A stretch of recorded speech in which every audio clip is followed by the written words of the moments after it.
Δεν δούλεψε. Επειδή όλα τα βρήκα μόνος μου στο προηγούμενο μάτι. Ήρθε η ώρα να ξαναβρεις για άλλη μια φορά.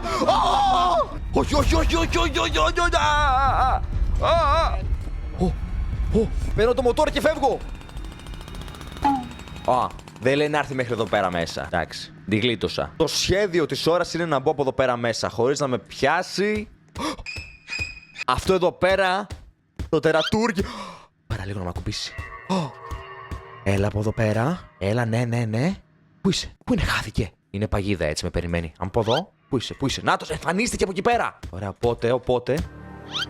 Γυρνάει. Πάει πάλι από εκεί πέρα. Και εξαφανίζεται. Οπότε πρέπει εγώ να τρέξω να κάνω τον κύκλο. Βρήκα αυτό που πρέπει. Τρέχα. Είναι πίσω μου.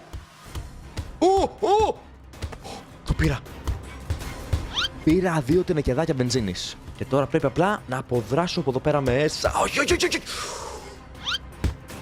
Κανονικά πρέπει να με είχε πιάσει. Αλλά όπως φαίνεται τα κουλά του δεν είναι τόσο μεγάλα. Ωραία. Δραπέτεψα από εδώ πέρα μέσα. Σίγουρα